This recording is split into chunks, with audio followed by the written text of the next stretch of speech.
Assalamualaikum warahmatullahi wabarakatuh. Shalom, Om Swastiastu, Namo Buddhaya, salam kebajikan untuk kita semua. Perkenalkan, nama saya Ladiskus Hayati dari Fakultas Sosial Manajemen, Fakultas Ekonomi dan Bisnis, Universitas Negeri Jakarta. Pada kesempatan kali ini, saya sebagai praktikan akan mempresentasikan mengenai laporan praktik kerja lapangan yang telah praktikan laksanakan pada PT Monsas Global Digilog atau KBG. Jadi PT Monsas Global Digilog itu berawal sebagai proyek internal PT SFL Putra Mega Trading yang dikembangkan sejak tanggal 10 Oktober tahun 2019. Setelah melalui tahap pengembangan, PT Monsas Global Digilog itu resmi berdiri sebagai entitas hukum yang terpisah pada tanggal 2 September tahun 2021. Nah, pendirian perusahaan ini itu merupakan hasil kolaborasi antara PT SFL Putra Mega Trading dengan PT Global Cemindo Mega Trading. Nah, visi perusahaan ini yaitu menjadi platform transportasi digital layanan kesehatan pilihan di Indonesia. Sedangkan misinya yaitu membangun ekosistem digital rantai pasokan layanan kesehatan untuk menyediakan layanan transportasi yang berkualitas tinggi demi Indonesia yang lebih sehat. Nah, untuk budaya perusahaan ini itu tercermin dari akronim nama perusahaan, yaitu 8 core values Monstrans. Di antaranya ada mindfulness, optimistic, travel first, trust, agility, novelty, dan juga strong teamwork. Nah, berikut ini adalah struktur perusahaan dari PT Monsas Global Digilog, di mana pada struktur ini praktikan ditempatkan pada divisi Finance Accounting and Tax. Oke, selanjutnya di sini adalah bidang kerja yang telah praktikan dilaksanakan selama magang di PT Monsas Global Digilog. Yang pertama yaitu memeriksa dan juga melengkap seluruh dokumen POD. Jadi setelah praktikan menerima dokumen fisik POD dari divisi operasional, maka praktikan harus menyocokkan data yang ada pada dokumen POD dengan data rekapan spreadsheet yang telah diterima melalui email.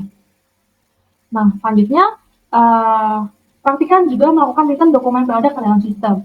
Jadi selain menyocokkan data POD dengan data rekapan, maka praktikan juga harus menyocokkan antara data dokumen fisik POD dengan data yang ada di sistem. Jika datanya sudah cocok, maka praktikan akan melakukan return dokumen melalui sistem yang menandakan bahwa dokumen telah siap untuk di-create sales invoice. Nah, yang ketiga yaitu melakukan create sales invoice melalui sistem. Jadi, setelah melakukan return dokumen, maka praktikan harus membuat sales invoice berdasarkan data trip yang berada pada dokumen POD. Jadi pembuatan invoice ini itu akan disesuaikan dengan harga shipper yang tercantum dalam dokumen quotation. Nah, yang keempat yaitu melakukan proses checking kelengkapan dokumen. Jadi setelah dibuat invoice, dibuat faktur pajak, dan juga telah menerima dokumen fisik, maka praktikan harus melakukan proses checking dokumen untuk nantinya akan dikirimkan kepada shipper. Nah, setelah melakukan checking kelengkapan dokumen, maka praktikan harus melakukan packing dokumen dan mengatur proses pengiriman atau penagihan piutang. Jadi pada tahap ini, praktikan diwajibkan untuk menulis alamat shipper untuk nantinya dokumen-dokumen ini akan dikirimkan kepada shipper melalui kurir AR dan juga kurir GD. Nah, selanjutnya yaitu kendala dan juga cara mengatasi kendala yang telah praktikan alami selama PKL di PT Monsas Global Digilog. Kendala yang pertama yaitu kesalahan dalam memverifikasi dan merekap dokumen POD. Nah, untuk mengatasi ini, praktikan akan menggunakan metode checklist sederhana untuk mencatat poin-poin penting yang perlu diperiksa dalam setiap dokumen. Yang kedua yaitu kesalahan dalam membaca atau mencocokkan harga quotation dengan data order. Nah, untuk mengatasi hal ini, praktikan akan menggunakan teknik penandaan seperti highlighting atau mencatat informasi penting secara terpisah.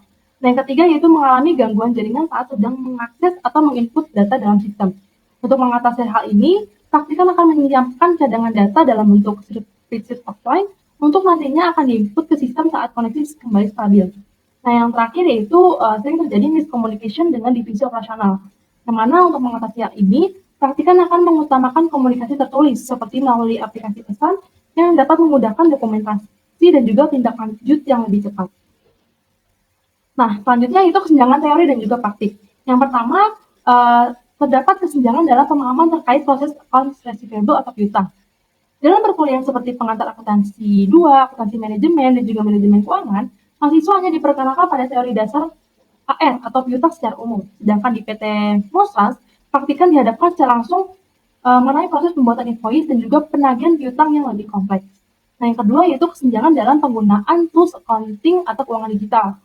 Selama PKL di PT Monsas, praktikan menggunakan sistem informasi berupa ERP system untuk menunjang pekerjaan. Meskipun secara teori telah dipelajari dalam mata kuliah sistem informasi manajemen, tapi praktikan belum pernah mendapat pelatihan secara langsung dalam menggunakan sistem tersebut selama perkuliahan. Nah, kesimpulannya, praktik kerja lapangan yang telah dilaksanakan oleh praktikan di PT Mosras Global Digilog ini berhasil mencapai tujuan utama, yaitu mendapat pengalaman langsung di dunia kerja dan mengimplementasikan ilmu yang telah diperoleh selama masa perkuliahan. Melalui penempatan di divisi Finance, Accounting, and Tax, khususnya bagian Accounts Receivable, praktikan mampu memahami secara nyata proses pengelolaan sistem usaha, mulai dari verifikasi dokumen proof of delivery, return dokumen PO dalam sistem ERP, penyusunan sales invoice sesuai harga quotation, checking kelengkapan dokumen, hingga penagihan atau pengiriman piutang kepada shipper.